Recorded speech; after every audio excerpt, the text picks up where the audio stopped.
Hello students, in last lecture we discussed about the definition and sources of air pollution.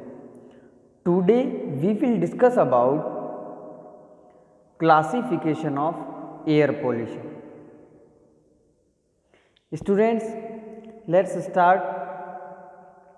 जैसा कि हम जानते हैं पॉल्यूशन के लिए पॉल्यूटेंट रेस्पॉन्सिबल होते हैं।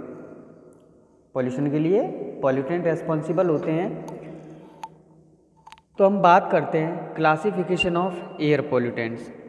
Air pollutants are broadly classified as according to origin, according to chemical composition and according to state of matter.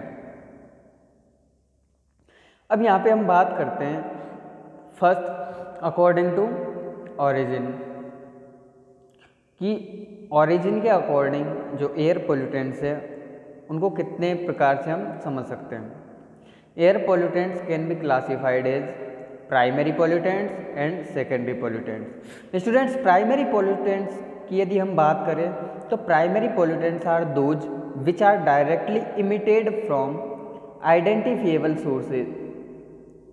These pollutants are emitted directly to the atmosphere.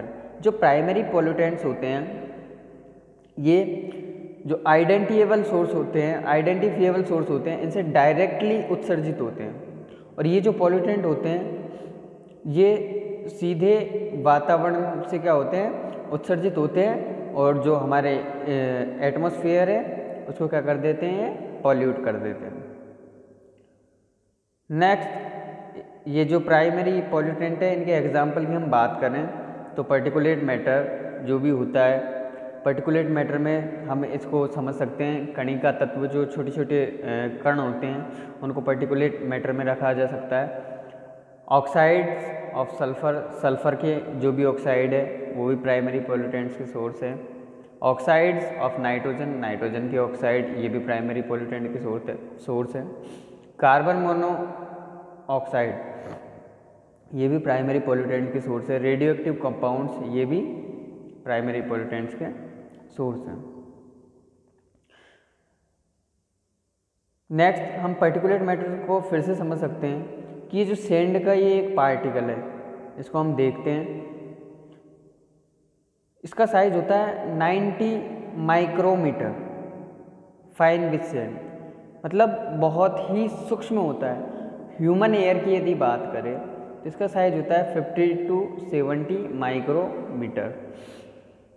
इसी प्रकार पर्टिकुलेट मैटर 2.5 में combustion particle, मतलब दहन के बाद जो भी कण बचते हैं, ऑर्गेनिक कंपाउंड्स, मेटल्स एट्सेट्रा, इनका साइज होता है 2.5 माइक्रोमीटर से कम। पार्टिकुलर मैटर 10 की बात करें तो डस्ट, स्मोक एट्सेट्रा, इसका जो साइज होता है, इनके कण का जो साइज होता है वो 10 माइक्रोमीटर से कम होता है। ठीक है स्टूडेंट्स। अब सल्फर के ऑक्साइड की बात करते हैं। सल्फर की ऑक्साइड में आप ये देख सकते हैं डायग्राम कि सल्फर के ऑक्साइड है ये सल्फर का एक परमाणु और ऑक्सीजन के 2 परमाणु से मिलके ये ऑक्साइड्स ऑफ सल्फर ये इनका निर्माण करता है। नाइट्रोजन के ऑक्साइडों की हम बात करते हैं तो नाइट्रोजन, ऑक्सीजन ये मिलके नाइट्रिक ऑक्साइड बनाते हैं।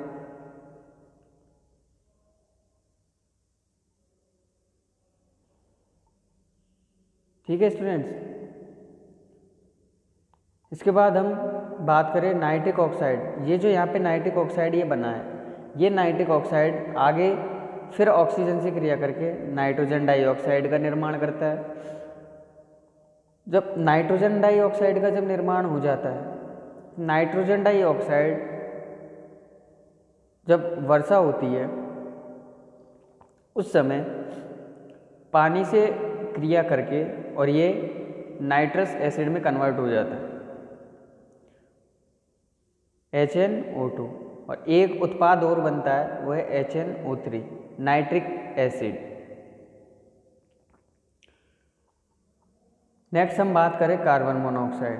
तो देखो ये जो कार्बन मोनोऑक्साइड है ये ऑर्डरलेस, टेस्टलेस, कलरलेस गैस होती है।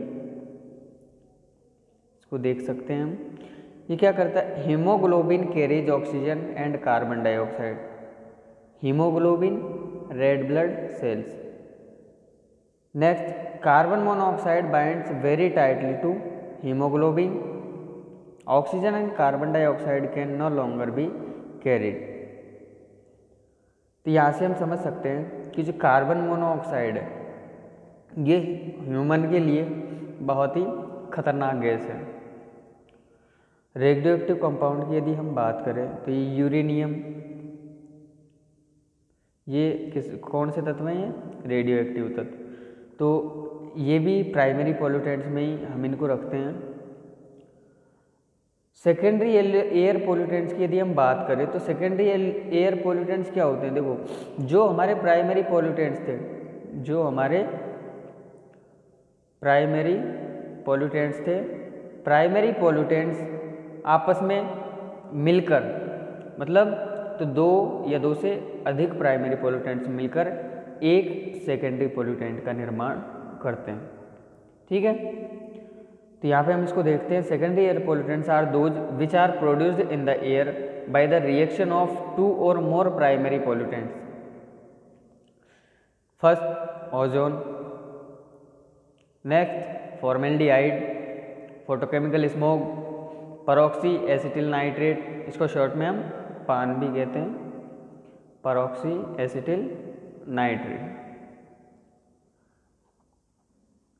सेकेंडरी एयर पोल्यूटेंट्स की हम बात करें तो ओजोन और फॉर्मेल्डिहाइड। ओजोन ऑक्सीजन का O2, फिर ये क्या होता है, इसका विखंडन हो जाता है और ये मिलके क्या बनाते हैं, O3, ओजोन। फॉर्मेल्डिहाइड में भी कार्बन, हाइड्रोजन और ऑक्सीजन। नेक्स्ट हम बात करें secondary air pollutants, photochemical smoke. तो इसको हम यहाँ से समझ सकते हैं कि जो ओजोन, इस सूर्य की जो ऊष्मा है ये कहाँ पे हमको मिल रही है, इस सूर्य की, इसमें ये जो मानो हमारा व्हीकल से स्मोक, धुआं निकल रहा है। ठीक है, ये नाइट्रोजन की ऑक्साइड फिर वापस ऑक्सीजन से क्रिया करके 2NO2 का निर्माण किया। ठीक है, तो इसी से ये जो नाइट्रोजन की ऑक्साइड है इसी से हाइड्रोकार्बन रेडिकल्स का निर्माण हो रहा है। ठीक है, और फिर इसी से परऑक्सिल रेडिकल्स का निर्माण हो रहा है, फिर पान, फिर ओजोन। तो ये जो सीधी सी बात हम समझ सकते हैं कि जो प्राइमरी पोल्यूटेंट्स होते हैं इन्हीं से सेकेंडरी पोल्यूटेंट्स का निर्माण होता है। परऑक्सी एसिटिल नाइट्रेट का यदि हम स्ट्रक्चर फॉर्मूला देखें तो कुछ इस तरीके का होता है। नेक्स्ट हम बात करते हैं according to chemical composition.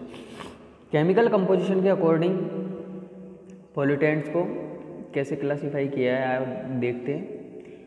All the air pollutants are classified as organic pollutants, inorganic pollutants. Organic pollutants की हम बात करें तो organic pollutants contain carbon and hydrogen. जो ऑर्गेनिक पोल्यूटेंट्स होते हैं उनमें क्या होता है, कार्बन और हाइड्रोजन। जैसे hydrocarbon HC, aldehyde and ketone, alcohol, organic sulphur compound. Next हम बात करें इनऑर्गेनिक पोल्यूटेंट्स की, तो inorganic compounds are mainly include carbon monoxide, ये इनऑर्गेनिक पोल्यूटेंट्स में आता है। कार्बन डाइऑक्साइड भी इनऑर्गेनिक में आता है, कार्बोनेट भी इनऑर्गेनिक में आता है, सल्फर की ऑक्साइड और नाइट्रोजन की ऑक्साइड भी इनऑर्गेनिक पोल्यूटेंट्स में आता है। ओजोन भी इनऑर्गेनिक पोल्यूटेंट्स में ही आता है। ऑर्गेनिक पोल्यूटेंट्स की यदि बात करते हैं तो आप यहाँ पे देख सकते हैं कि ये जो हाइड्रोकार्बन है इनऑर्गेनिक में आते हैं। ठीक है, plastic, motor oil, diesel, gasoline. Hydrocarbon, ये अपन ऑर्गेनिक की हम बात कर रहे हैं, तो ऑर्गेनिक में हाइड्रोकार्बन भी आते हैं, प्लास्टिक भी आते हैं, मोटर ऑयल भी आती है, डीजल भी, गैसोलीन भी, ठीक है। हाइड्रोकार्बन की यदि हम बात करें तो हाइड्रोजन और कार्बन से मिलके जो संरचना, जो यौगिक बनते हैं, उनको हम क्या कहते हैं? हाइड्रोकार्बन।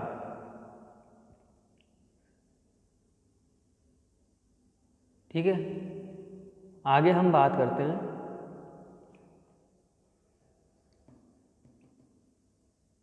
इनऑर्गेनिक पॉल्यूटेंट्स की। इनऑर्गेनिक पॉल्यूटेंट्स की हम बात करें तो कार्बन डाइऑक्साइड, ये जो चिमनियों से जो धुआं निकलता है, इसमें कार्बन के और ऑक्सीजन के अणुओं से मिलके क्या बनता है? इनऑर्गेनिक पॉल्यूटेंट्स, मतलब कार्बन डाइऑक्साइड। अब हम बात करते हैं according to state of matter, जो हमारा लास्ट क्लासिफिकेशन था। Air pollutants according to state of matter are classified as natural contaminants, particulate matter, gases and vapours. ये तीनों टाइप किस में आते हैं? ये स्टेट ऑफ मैटर में। स्टेट ऑफ मैटर जो भी स्थिति होती है उसके हिसाब से नेचुरल कंटामिनेंट, पार्टिकुलेट मैटर और gases and vapour. Natural contaminant की हम बात करें तो the air contaminants which are produced from natural sources are called natural contaminants. Example के तौर पे हम समझ सकते हैं पोलन ग्रेन्स। पोलन ग्रेन्स को यहाँ पे जो पराग के दाने होते हैं उनको कहा गया है are emitted from weeds, grasses and tree. कहाँ से मिलते हैं ये जो कणिका तत्व होते हैं? ये कहाँ से मिलते हैं? सॉरी, जो पराग के दाने हैं ये हमको घास से, पेड़ पौधों से हमको क्या मिलते हैं? ये पराग के दाने मिलते हैं। तो these pollen grains are irritating to some individuals. ये जो छोटे छोटे कण होते हैं ये मनुष्य को इरिटेट करते हैं। जैसे कि यहाँ पे आप देख सकते हैं, इनका जो साइज है वो होता है 10 to 50 माइक्रोन। इनका जो साइज है वो 10 से 50 माइक्रोन होता है। पार्टिकुलेट मैटर की हम बात करें तो दीज मे बी लिक्विड और सॉलिड। ये लिक्विड भी हो सकते हैं और सॉलिड भी हो सकते हैं। The particulate matter are identified as aggregates which are larger than 0.002 micron but smaller than 500 micron. Dust की हम बात करें तो जो डस्ट का जो साइज होता है, डस्ट का जो आकार होता है वो 1 माइक्रोन से 10,000 माइक्रोन होता है। Small solid particles resulting from breakup of large masses through processes such as crushing, grinding और ब्लास्टिंग। कि जो बड़े बड़े पत्थर होते हैं उनको हम तोड़ते हैं, ठीक है ना, या फिर उनकी पिसाई करते हैं या फिर ब्लास्टिंग करते हैं।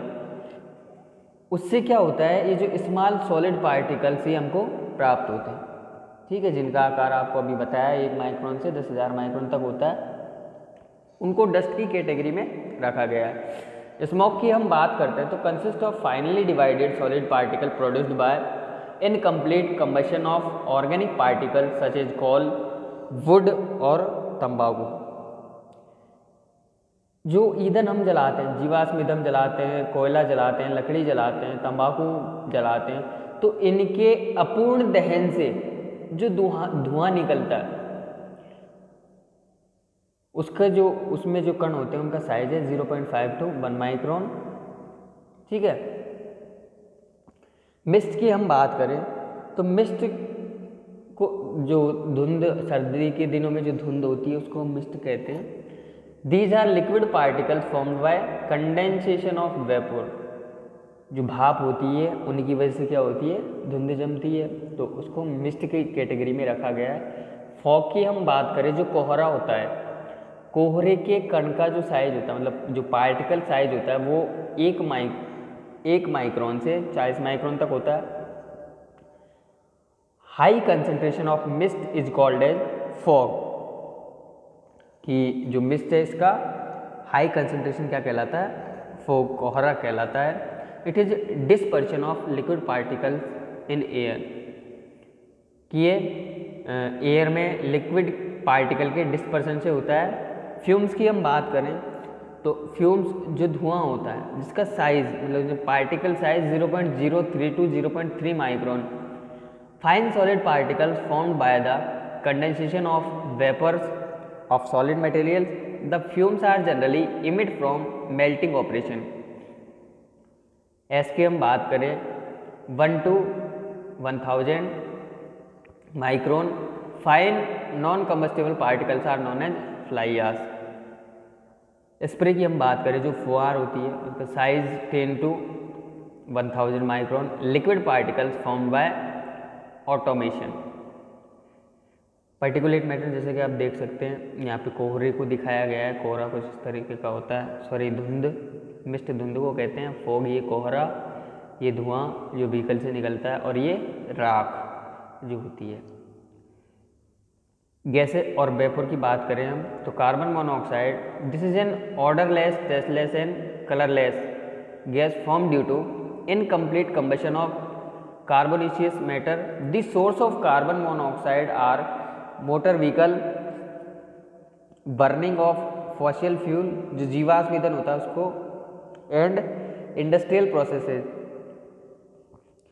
ऑक्साइड सल्फर की हम बात करें तो they include 4 different gaseous compounds such as sulphur monoxide, sulphur dioxide, sulphur trioxide and sulphur tetraoxide. It is A major air pollutant gas produced by the combustion of fuel like coal. The main source of electricity production is by burning of fossil fuels in India and the whole world. The sulfur content of coal varies from 1 to 4%, and fortunately the Indian coal is low in sulfur content. Sulfur monoxide is also produced in the metallurgical operation. ठीक है, तो यहाँ पे यदि ये हम देखते हैं यहाँ पे जो बात कही गई है कि स्वाभाविक है सल्फर डाइऑक्साइड या जो सल्फर के ऑक्साइड है ये, अब देखो ये जो सल्फर के ऑक्साइड हमको कहाँ से प्राप्त होते हैं, ये एयर पोल्यूटेंट गैस है. ठीक है, ये कोयले के दहन से प्राप्त होती है. अब इंडिया की हम बात करते हैं, हमारे देश की हम बात करते हैं, तो इंडिया में जो इलेक्ट्रिसिटी प्रोड्यूस की जाती है, बिजली बनाई जाती है, तो उसमें कोयले को जलाया जाता है. मतलब कोयले को जला कर ही बिजली हम प्राप्त करते हैं. और इंडिया में ही नहीं, पूरे संसार की यदि हम बात करें तो इलेक्ट्रिसिटी प्रोडक्शन का जो वर्क है वो कोयले के दहन से होता है. ठीक है, आगे हम बात करें ऑक्साइड्स ऑफ नाइट्रोजन, नाइट्रोजन के ऑक्साइड की. तो oxides of nitrogen are produced either in the production of nitric acid or in the automobile exhaust and as the effluent of power plant. Out of the 7 oxides of nitrogen N2O, NO, NO2, NO3, N2O, only nitric oxide and nitrogen dioxide are classified as the main pollutants. ये जो 7 oxide है nitrogen के, out of 7 oxide of nitrogen, इनमें से nitric oxide और nitrogen dioxide, इन दोनों को ही मेन पोल्यूटेंट्स माना गया है. All the oxides of nitrogen are collectively known as NOx, means nitrogen के ऑक्साइड. ये जो NOx इसको कहते हैं नाइट्रोजन के ऑक्साइड. हाइड्रोकार्बन की हम बात करें, organic compounds containing only carbon and hydrogen are called classified as hydrocarbons. There are 2 types, aliphatic hydrocarbon and aromatic hydrocarbon. Hydrocarbon present in the atmosphere from both natural and man-made source. जो atmosphere में जो hydrocarbon है ये naturally भी हमको उपस्थित होते हैं या फिर मैन मेड भी ये हो सकते हैं. The major sources of hydrocarbon is burning of gasoline and industrial processes. जो मेन इसका सोर्स है वो क्या है, गैसोलीन को जलाना या फिर इंडस्ट्रियल जो प्रोसेस है वहाँ से. ठीक है, और अन्य गैसों की हम बात करें तो hydrogen sulphide is an obnoxious bad smelling gas.